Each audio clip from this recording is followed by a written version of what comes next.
This is WBGG TV. Good evening, everyone, and welcome back to another wonderful episode of WBGG TV News. I am Miss Burns. And I'm Miss Dahmer. Quite the rainstorms we had there this weekend. Our news was a little delayed this week because of it, although I'm sure Gator enjoyed the swampy weather. I'm sure he did. You know, Miss Dahmer, while we've been home so much, I've definitely been doing a lot more cooking. What about you? I have definitely tapped into some baking skills over the past few weeks. Let's see that food. I don't know about all of you, but if I could eat one thing for the rest of my life, it would be pizza. I had the privilege of making some homemade pizza the other night, and boy, was it tasty. We gathered our ingredients, some pizza dough, sauce, cheese, and some yummy toppings, and we got busy cooking. The final result could give Lou Malnati's a run for its money, and I look forward to the next pizza night in the Burns household. I've never considered myself a very talented chef or baker, but I could always follow my grandma's recipes. During this time at home, though, I decided to venture outside my family's familiar recipes and to try something rather difficult. Chocolate chip banana bread. Just kidding. It's actually a really easy recipe and wasn't too hard to make, but it sure was a heck of a lot of fun.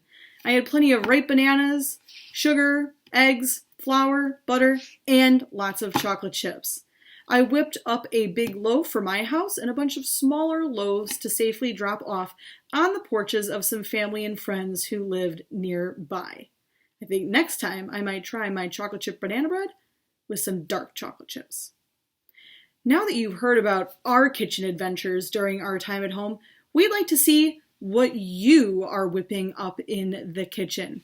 Send in your pictures and videos for a chance to be featured on one of our future WBGG TV news episodes.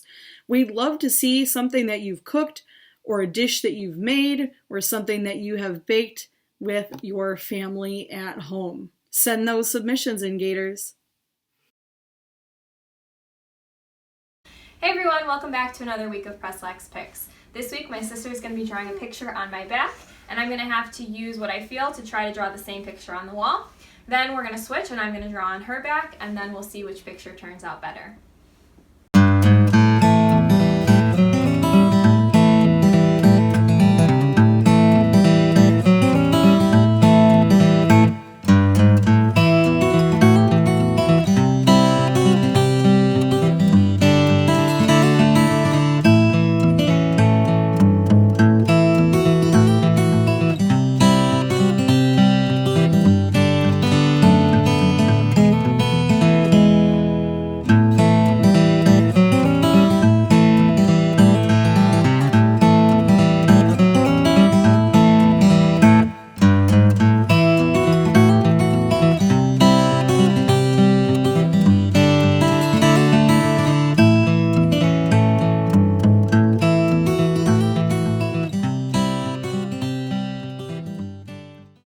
Alright, so you guys can vote and you can let me know whose drawing was better, which drawing was closer to the original. Now, we are running out of ideas, so if you have a suggestion for what we should do in the next few weeks of Press-Lax Picks, be sure to email me at aprusslack@glenview34.org. See you next week! Hey guys, it's Miss Wiley. As you can tell, it is downpouring out here on my patio. The weather looks like it's going to be raining for about the next 2 days, but hopefully then we're going to be getting into the 60s and 70s, and you can get outside and enjoy some sunshine. All right, I hope you guys stay dry this week. On to Miss Peterson with pets. Hi guys, this week on Pets with Peterson, we are taking yet another look at some of Glen Grove's most adorable pets. First up, we have Roscoe, an 11-year-old basset hound who loves to beg for food, creepily watch people, and nap. Just look at those puppy dog eyes. You can't say no to that sweet face. A few weeks ago, a student in Miss Press-Lax class shared a video of her hamster, Choco, doing some crazy running. Well, it's Choco's birthday, so here he is enjoying some of his birthday cake.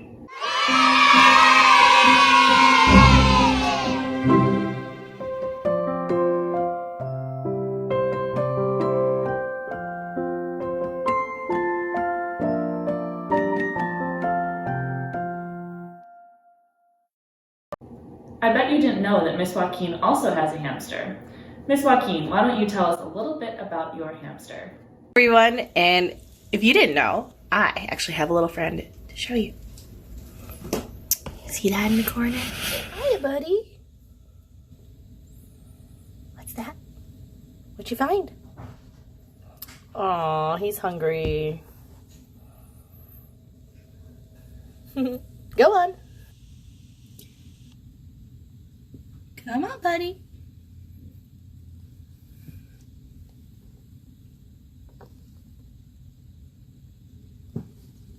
There's no food here. Keep going. Oh, look at you go. Say bye. Thanks for sharing, Miss Joaquin. Well, that's all we have time for this week. Thanks for watching Pets with Peterson. Now on to you, Miss Simo. Hi there, and welcome back to Sports with me, Miss Simo. This week's sports segment is brought to you by the letter B for bike. Let's start things off with a fascinating bike fact. I bet you didn't know this one. A woman named Annie Londonderry became the first woman to ride a bike around the world back in 1894. She rode through North America, Europe, Asia, and then back to North America with only a little assistance from a few ships. As impressive as it would be to say she rode across the ocean, bikes in the 1890s just weren't capable of such a thing.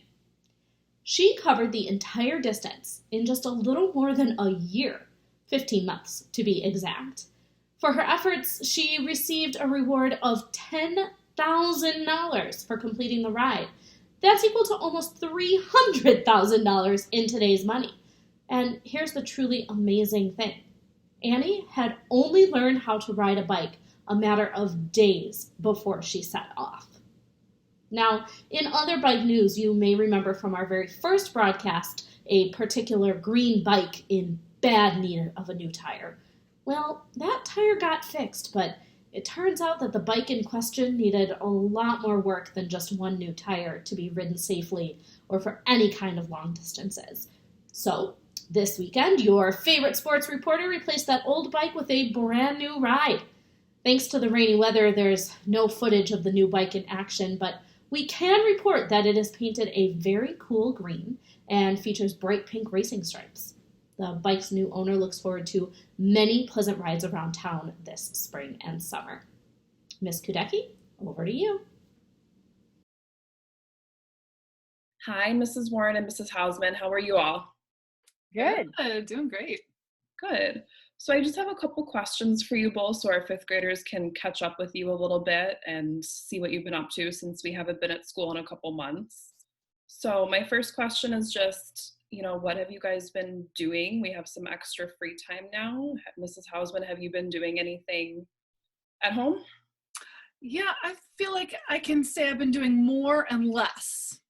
I've been doing more sleeping, more reading, more TV watching, more computer time, more Zoom, but I've been doing less interacting with people in real life, less getting out and doing things that I love, like visiting my favorite bookstores and restaurants.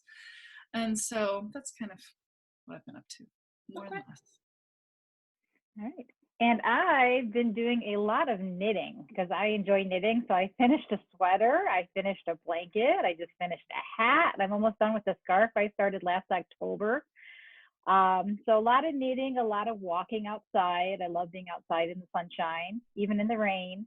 And then I only have 2 members of my family home, and one just went back to he left. He went back to his apartment in school. And then just planning a lot for our Zoom meetings and planning melodies that I hope you guys enjoy learning. So that's what I've been doing.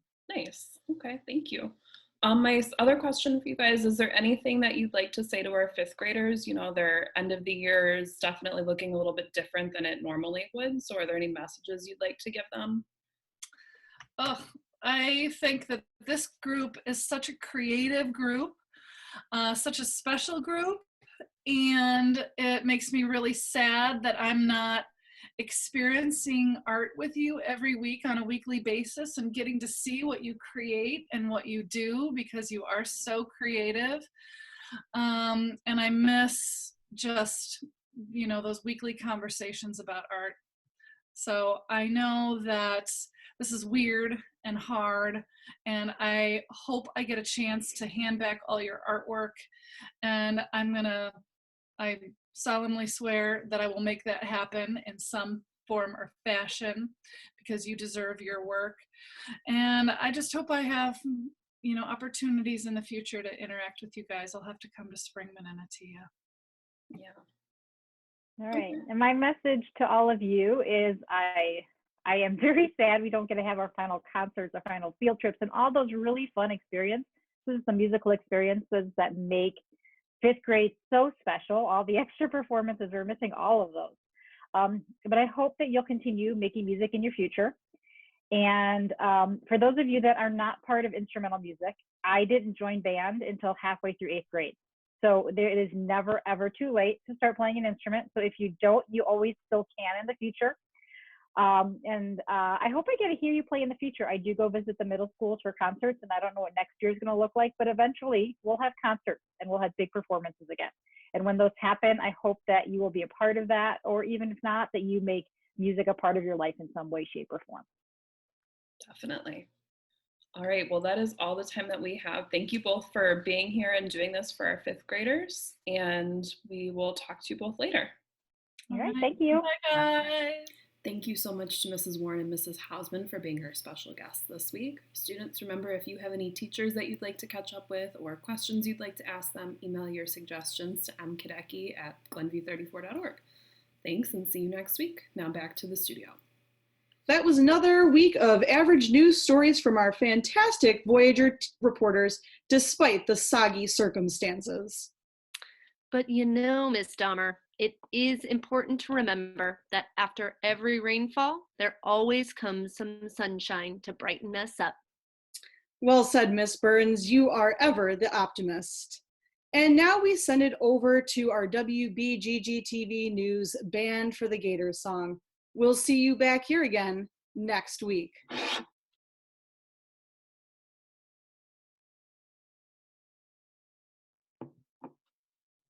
Nailed it. We were in perfect. Hello, Gators. Here we go. 1, 2, 3.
WBGG TV has been a Voyager team production.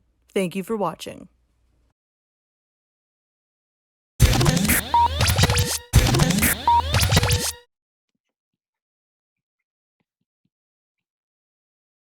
Oh, sorry. TikTok.